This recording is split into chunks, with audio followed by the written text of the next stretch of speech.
టీజీపీఎస్లో ముగ్గురే, సిబ్బంది కొరతతో విధానపరమైనటువంటి నిర్ణయాల్లో జాప్యం. ఇగో టీజీపీఎస్ ఎట్లా ఉన్నదో చూడండి. వివిధ శాఖల్లో పోస్టులు భర్తీ చేసే తెలంగాణ పబ్లిక్ సర్వీస్ కమిషనర్లో ఖాళీలు కొరత ఏర్పడింది. ఇప్పటికే ప్రభుత్వ ఉద్యోగాలలో కొరతే ఉన్నది, ఖాళీలే ఉన్నాయి. ప్రభుత్వ ఉద్యోగాల ఖాళీలు చాలా ఉన్నాయి. ప్రభుత్వ ఖాళీలను కూడా వివిధ పోస్టులలో భర్తీ చేసేటువంటి ఆ ప్రక్రియ నిర్వహించేటువంటి టీజీపీఎస్ ఏదైతే ఉందో పబ్లిక్ సర్వీస్ కమిషన్, దాంట్లో కూడా ఖాళీలే ఉన్నాయట. ఇప్పటిదాకా కేవలం ఉద్యోగుల కొరతనే ఉండగా తాజాగా కమిషన్ సభ్యుల దాకా ఆ సమస్య చేరింది. టీజీపీఎస్లోని చైర్మన్తో పాటు మరో 10 మంది సభ్యులు ఉండాలి. గతేడాది కాంగ్రెస్ ప్రభుత్వం రాగానే గతంలో పనిచేసిన చైర్మన్ జనార్దన్ రెడ్డి సహా పలువురు సభ్యులు రాజీనామా చేశారు. ఈ క్రమంలో 2024 జనవరిలో కమిషన్ చైర్మన్ గా మాజీ డీజీపీ మహేందర్ రెడ్డి, సభ్యులుగా అనితా రాజేంద్రన్, రామ్మోహన్ రావు, అమీర్ ఉల్లా ఖాన్, యాదయ్య, పాల్వాయి రజనీ కుమార్ ని నియమించారు. అయితే గతేడాది డిసెంబర్లో మహేందర్ రెడ్డి రిటైర్డ్ కాగా ఆయన స్థానంలో senior IAS officer Burra Venkatesham నియమితులయ్యారు.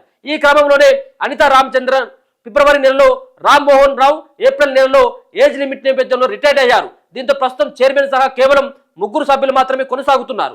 ఏకంగా 10 మంది సభ్యులు ఉండాల్సిన కమిషన్లో కేవలం 3 ఉన్నారు. కనీసం సభ్యులైన మార్చాలని కొందరు ఇటీవల సీఎస్ దృష్టికి తీసుకుపోయారు. కాగా ప్రస్తుతం గ్రూప్ 1 సహా పలు రిక్రూట్మెంట్లపై అభ్యర్థులు కోర్టు బాట పడుతున్నారు.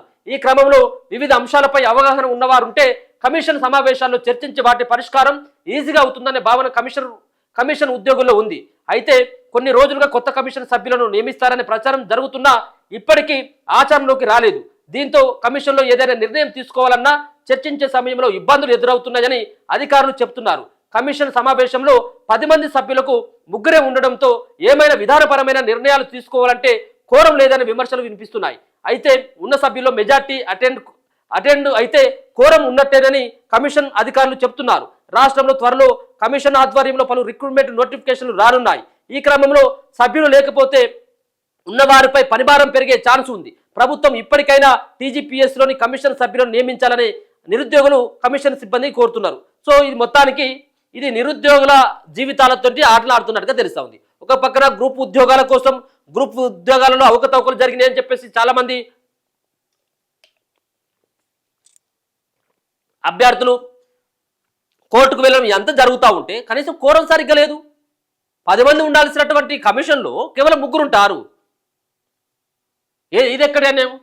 సో ఇది చెప్పుకుంటూనే ప్రజాప్రభుత్వం గాంధీ భవన్లో సమస్యలను చెప్పడానికి వచ్చినటువంటి వినతి పత్రాలు ఇవ్వడానికి వచ్చినటువంటి వాళ్ళ యొక్క ఎవరైతే ప్రజలు ఉంటారో వాళ్ళ దగ్గర నుంచి వినతి పత్రాలను స్వీకరించేటువంటి పనిని కాంగ్రెస్ పార్టీ చేస్తూ ఉన్నది. మంచిది, గుడ్ కాదనట్లేదు. మరి నిన్న నిరుద్యోగుల తరపున ఉన్నటువంటి వ్యక్తులు నిన్న సామరస్యంగా వాళ్ళు ముందుగానే చెప్పిండ్రు, ఎక్కడ కూడా ఆందోళన చేయకుండా కేవలం వినతి పత్రం, మీరు ఇచ్చినటువంటి జాబులు ఎన్ని, మీరు ఇవ్వాల్సినటువంటి జాబ్స్ ఎన్ని, జాబ్ క్యాలెండర్ ఎక్కడ పోయింది సార్, ఎన్ని ఇస్తారు, ఇగో గిన్ని ఖాళీలు ఉన్నాయని చెప్పేసి ఖాళీల వివరాలన్నీ కూడా అశోక్ సారు, మిగతా సంబంధించినటువంటి కొంతమంది స్టూడెంట్స్, ఆస్మా కావచ్చు, మరో పక్కన మిగతా సంబంధించినటువంటి సింధురెడ్డి కావచ్చు, నాయక్ కావచ్చు, వీళ్ళు అంతా గాంధీ భవన్కి వచ్చేటువంటి ప్రయత్నం చేసింది. కొంతమంది ఒక 10-15 మంది 10-15 మంది కోసం దరిదాపుగా 400 నుంచి 500 మంది గాంధీ భవన్ కాడ కావలిగా వస్తూ ఉన్నారు. దేనికోసం సార్? వాళ్ళ కోసం మీరు ఇవ్వాల్సినటువంటి నోటిఫికేషన్ ఇస్తే వాళ్ళు ఎందుకు వస్తారు అక్కడికి? మీరు ఇవ్వకుండా, వాళ్ళతో చర్చలు జరపకుండా, ఇప్పుడు పిల్లిని బోన్లో వేసి కొడతా అది పులి అవుతా అంటది, గుర్తుపెట్టుకోండి. ఇలా నిరుద్యోగులని మీరు పిల్లులాగా చూస్తూ ఉన్నారు, కానీ వాళ్ళు పిల్లులు కాదు, వాళ్ళు పులులు అవుతారు. అయిన్లు ఇప్పటికే పులులు అయిపోయారు. దయచేసి వాళ్ళు అడిగేటువంటి దాంట్లో అర్థం ఉన్నది, మీరు పెట్టినటువంటి మేనిఫెస్టోలో క్లియర్గా ఉన్నది. ఇప్పుడు జీపీఓ పోస్టులు నింపడానికి పెద్దగా మీకు అది ఇబ్బంది కూడా కాదు. అలాగే పోలీసు రిక్రూట్మెంట్ 20,000 ఖాళీలు ఉన్నాయట, డిఎస్సి పోస్టులు 20,000 ఖాళీలు ఉన్నాయి, గ్రూప్ సంబంధించిన పోస్టులు ఖాళీగా ఉన్నాయి. వాటిపైన ఒకసారి చర్చ జరిపి వాటిని ఆ ఉద్యోగాలను కొంత ఫిల్ చేసుకున్నట్టయితే ఈ విధమైనటువంటి వ్యతిరేకత ఉండదు కదా. ఎందుకు కావాలని రెచ్చగొట్టేటువంటి ప్రయత్నం ఇంకా నిరుద్యోగులపైన ఇంకా ఎందుకు మీ ప్రతాపం చూపెడతా ఉన్నో అర్థం కాదు. ఇప్పుడు నిరుద్యోగులు గాంధీ భవన్కి వస్తామని చెప్పేసి ఒక వారం రోజుల ముందే ప్రెస్ మీట్ పెట్టి చెప్పినా లేదా? మరి వాళ్ళతో కనీసం ఎవరో ఒకరు వాళ్ళతో చర్చలు జరుపుతాం రాండి అనో, లేకపోతే మీరు ఆడికి పోయి జరిపితే ఇంత పెద్దగా ఉండదు కదా.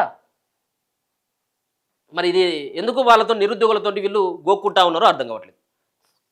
సో అది అట్లా ఉంటే ఇప్పుడు వీళ్ళ పని టీజీపీఎస్సీలో ఈ పని